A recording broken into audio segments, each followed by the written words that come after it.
A impressora com funcionamento de jato de tinta surgiu em meados da década de 80 e rapidamente ganhou uma parcela do mercado por ser mais barata que as matriciais, por exemplo, por serem mais econômicas, não gastarem tanto material para poder ser feita a impressão.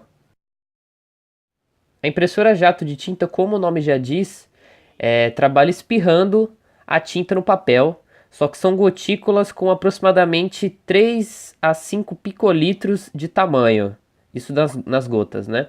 E existem 3 tipos de tecnologia de impressão: a Bubble Jet, a piezoelétrica e a Continuous Inject. A tecnologia de impressão Bubble Jet ela é bem básica de se entender. No caso, a tinta fica no duto, né? Na cabeça de impressão. E ela é aquecida, criando bolhas. E essas bolhas entram no duto por um buraco e espirram a tinta no papel. Na imagem, a gente consegue ver, exemplificando, né? A tinta, e na parte azul clara ali, o buraco onde é aquecido e a bolha sobe no duto, e a tinta sendo expelida para o papel. No caso da piezoelétrica, a cabeça de impressão utiliza um cristal piezoelétrico na saída de um minúsculo compartimento de tinta. Os cristais piezoelétricos, eles geram uma quantidade de energia quando recebem uma força física, e ao contrário também ocorre. Se ele receber uma quantidade de energia elétrica, o cristal se movimenta. Na cabeça de impressão, esta movimentação é utilizada e quando o cristal volta ao seu lugar, uma pequena quantidade de tinta sai pela abertura ali existente. Então o que acontece? Como a gente pode ver na imagem, a agulha perfura o cartucho de tinta, a tinta atravessa o duto passando pelo filtro e chega na cavidade onde o PZT ali, que é o cristal, vai estar posicionado. Aí, quando ele recebe a energia elétrica, ele vibra e expele essa tinta que está naquela cavidade para o papel. Na tecnologia Continuous Inject, um fluxo contínuo de tinta passa por um cristal piezoelétrico que o divide em dezenas de milhares de pequenas gotas. Nada mais é do que uma variação do tipo de impressão piezoelétrico, só que usada em embalagens, impressão de embalagens no caso. Essa imagem ampliada é a imagem dentro do cabeçote de impressão, onde mostra o caminho percorrido para a tinta até a estrutura que vai receber a tinta. A tinta passa pelo bocal e recebe uma carga elétrica. Essa carga vai definir a posição dela na hora da impressão. As demais gotículas que não receberem carga, elas voltam por um duto e podem ser reutilizadas novamente para novas impressões.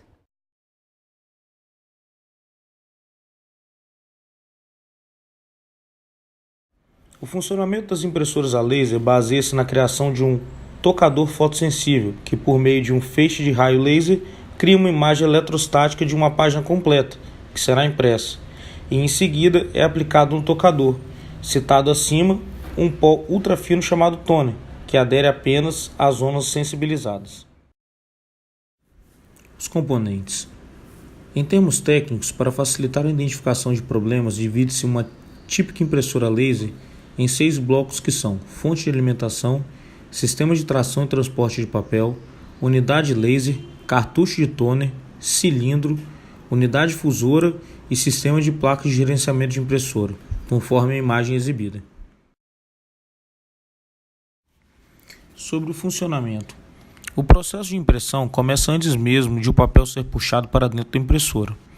Antes de fazer qualquer coisa, a impressora carrega a imagem em sua memória e processa as partes que necessitam de cor e as que serão deixadas em branco.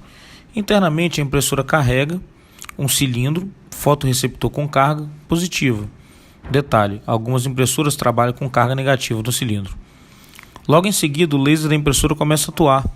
O laser irá descarregar certas partes no cilindro para que a figura ou texto que seja impresso fique desenhado no cilindro.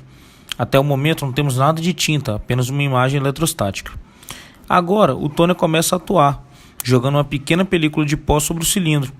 Este pó está positivamente carregado, por isso ele é aderido nas partes em que o laser retirou a energia eletrostática.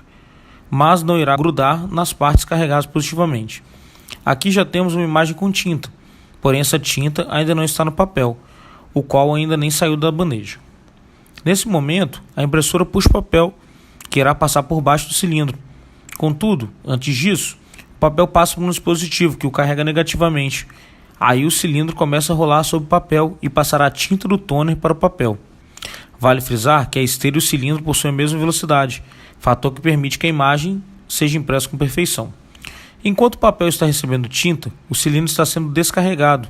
A energia é retirada em fração de segundo, para que ele não atraia o papel posteriormente. Agora, o papel continua rolando pela esteira até chegar no fusor.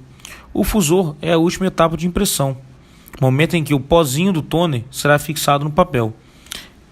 A função do dispositivo, que funciona com alta temperatura, é passar sobre o papel, fazendo com que a tinta, que antes estava bem clara, seja queimada, de modo que haja uma fusão entre as partículas de tinta e do papel. Obviamente, o fusor também aquece o papel, porém não o queima, pois a velocidade com que tudo acontece é muito rápida, por isso que o papel sai bem quente. Finalmente, o usuário recebe o documento na bandeja de saída. Enquanto isso, uma lâmpada de descarga que está passando sobre o cilindro, o qual será totalmente descarregado. Após isso, o dispositivo carrega o cilindro, joga carga positiva sobre ele para que a nova imagem possa ser processada e impressa. Impressora laser colorida. No entanto, existem várias impressoras laser coloridas no mercado. Nesse caso, o método varia de acordo com o fabricante. O que costuma ser usado é a impressora com 4 toners, um para cada cor básica: amarelo, ciano, magenta e preto. Também é possível combinar os tons num recipiente único e misturá-los direto no papel. Depende de cada fabricante.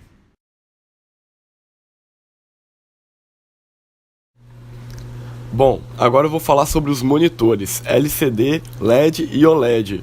Vou falar um pouquinho de como funcionam eles e suas diferenças.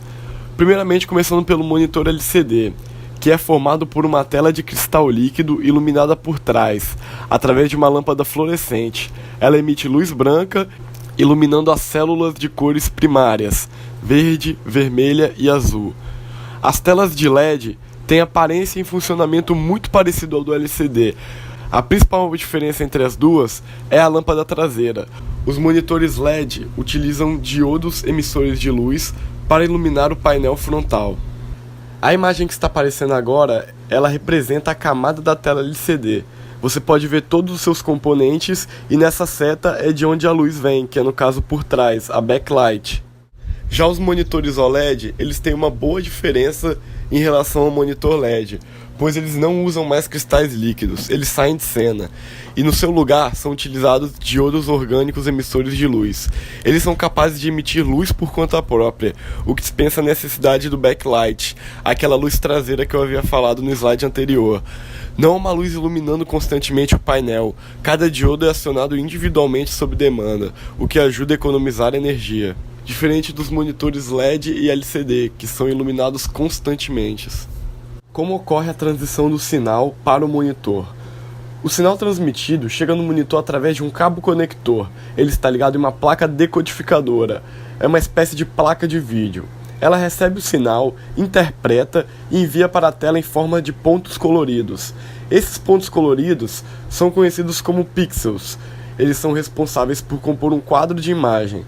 A resolução de uma imagem é determinada pelo número de linhas e colunas que a compõem. São milhares de quadrados lado a lado para formá-la. Todas as informações vindas do sinal são enviadas, cada uma, para um ponto específico na tela.